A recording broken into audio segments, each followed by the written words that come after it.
Assalamualaikum warahmatullahi wabarakatuh dan selamat sore.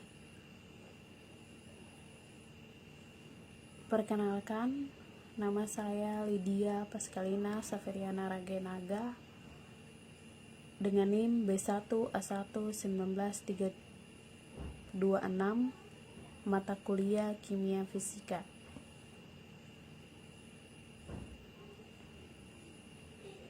Baik, di sini saya akan memaparkan materi perkuliahan Kimia Fisika dengan judul Ikatan Logam dan Ikatan Hidrogen.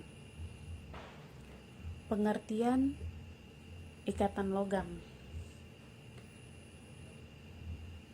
Ikatan logam adalah ikatan yang terbentuk akibat gaya tarik-menarik yang terjadi antara ion-ion positif dengan elektron-elektron pada kulit terluar dari suatu atom unsur logam.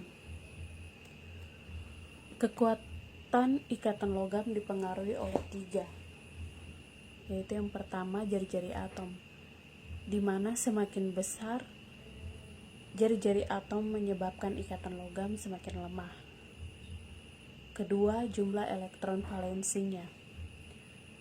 Makin banyak elektron valensi, ikatan logam semakin kuat. Yang ketiga, jenis elektron. Elektron S, P, dan D. Logam-logam blok S ikatannya paling lemah, dan logam blok D ikatan logamnya paling kuat.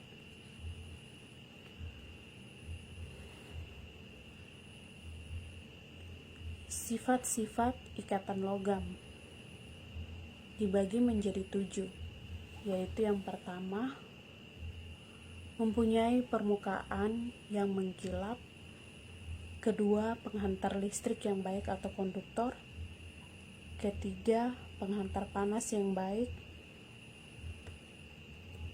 Keempat, dapat ditempa, dibengkokkan, dan ditarik. Kelima, berupa padatan pada suhu ruangan. Ketujuh, mempunyai titik leleh dan titik didih yang tinggi. Ketujuh, memberikan efek fotolistrik dan efek termionik. Berdasarkan golongannya, ikatan logam dapat diklasifikasi menjadi 2, yaitu ikatan logam utama dan ikatan logam transisi. Ikatan logam utama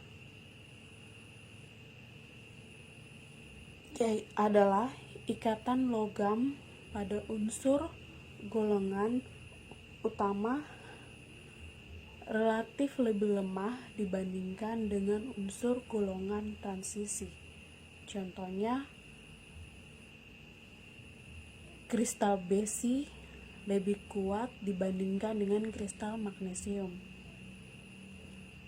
Yang kedua, ikatan logam transisi. Logam transisi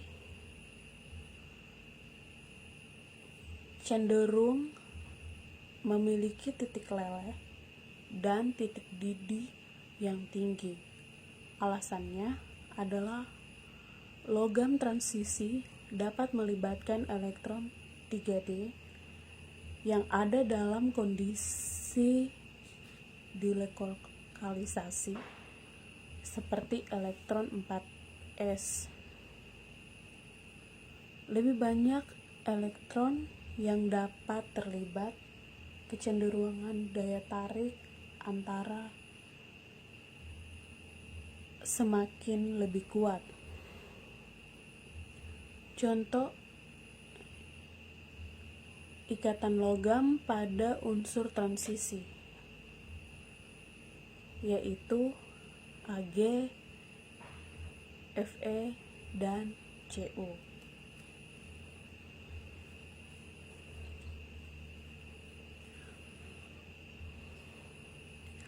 Berdasarkan unsur penyusunnya, ikatan logam terbagi menjadi dua, yaitu ikatan logam antar unsur sejenis dan ikatan logam antar unsur beda sejenis. Ikatan logam antar unsur sejenis misalnya ikatan antara unsur litium dengan unsur litium. Sedangkan ikatan logam antar unsur beda sejenis adalah bahan-bahan yang bukan logam, hanya dibuat dari satu jenis unsur logam, tetapi telah dicampur atau ditambahkan dengan unsur-unsur lain, disebut alloy atau sering disebut latur atau paduan. Misalnya logam baja stainless steel.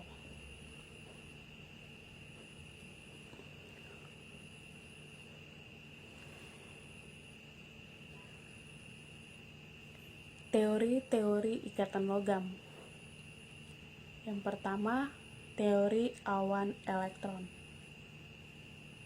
Teori ini dikemukakan oleh Drude dan Lorentz pada awal abad ke-20. Menurut teori ini, di dalam kristal logam, setiap atom melepaskan elektron valensinya, sehingga terbentuk awan elektron dan ion bermuatan positif yang tersusun rapat dari awan elektron ke awan elektron tersebut.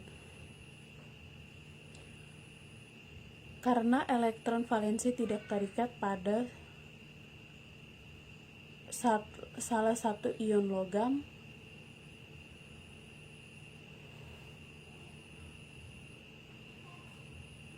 kedua, teori resonansi pada tahun 1965. Pauling mengemukakan ikatan logam dengan menetapkan konsep resonansi. Menurut teori ini, ikatan logam merupakan ikatan kovalen dari sesuatu dengan struktur ikatan logam yang dapat diamati pada eksperimen, maka dapat diperkirakan terjadi resonansi. Dalam mengembangkan teorinya, Pauling meninjau kristal logam Li. Ketiga, ada teori pita. Dikenal logam yang tidak begitu baik menghantarkan listrik, yang disebut semikonduktor. Di samping logam yang menghantarkan listrik dengan baik, yang disebut konduktor, sifat logam konduktor, semikonduktor dapat dijelaskan melalui teori pita. Teori pita yang menggunakan pendekatan teori orbital molekul mulai dikembangkan pada tahun 1970. Melalui pendekatan tersebut dianggap orbital atom logam dalam kisi kristalnya membentuk orbital molekul berupa pita. Keempat, metode elektron bebas. Pada tahap awal perkembangan teori logam, terutama karena adanya sifat penghantar listrik, telah disarankan suatu model ikatan logam yang didasarkan pada adanya elektron bebas dalam larik beraturan ion logam positif.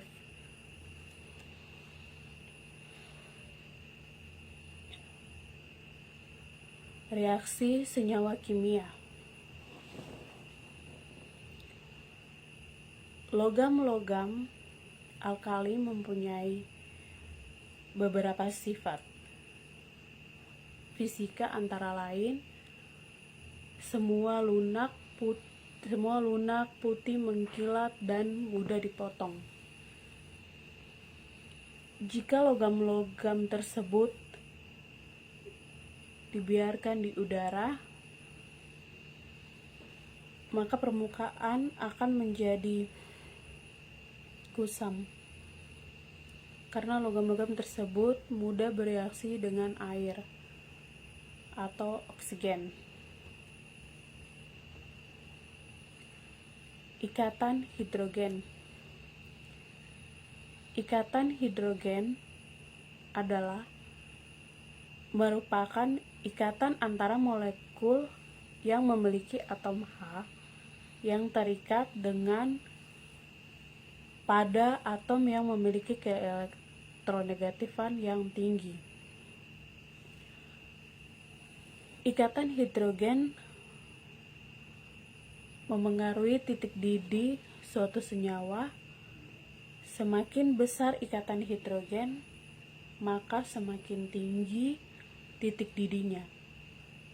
Ikatan hidrogen juga dapat didefinisikan sebagai sejenis gaya tarik antara molekul yang terjadi antara dua muatan listrik parsial dengan polaristal yang berlawanan. Yang keempat, namun khusus pada air atau H2O,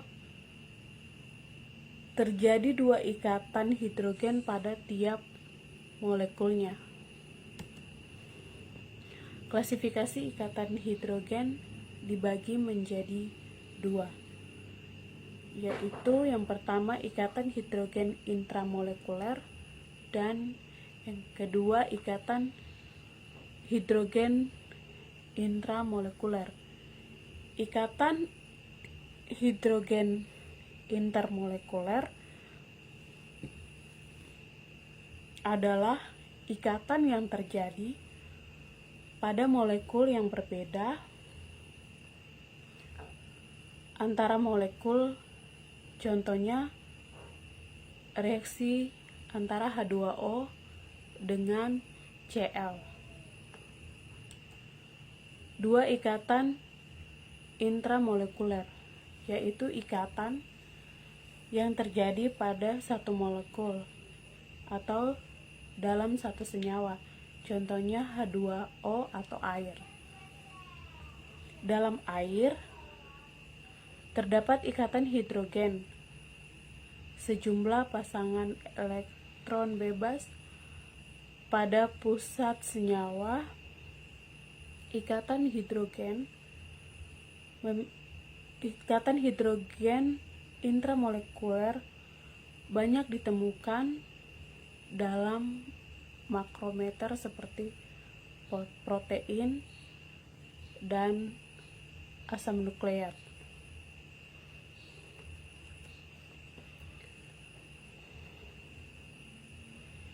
Contoh ikatan hidrogen.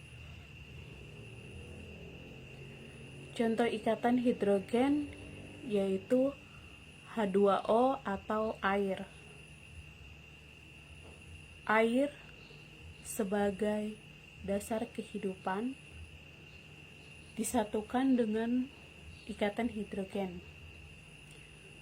Gaya tarik-menarik antara molekul polar yang mengandung ikatan hidrogen dengan pasangan elektron bebas dari molekul oksigen pada ikatan polar setiap atom hidrogen bermuatan agak positif sehingga dapat menarik elektron.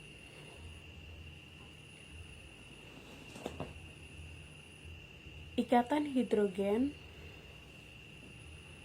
menyebabkan titik didih dan titik leleh dari tinggi bila dibandingkan membentuk ikatan molekul lain yang kecil tapi molekul nonpolar. Banyak organik asam membentuk ikatan hidrogen, di mana dalam keadaan padat, beberapa gugus hidroksil memberi banyak kesempatan untuk ikatan hidrogen dan mengarah pada viskositas yang tinggi. Zat-zat seperti gliserin dan sirup gula.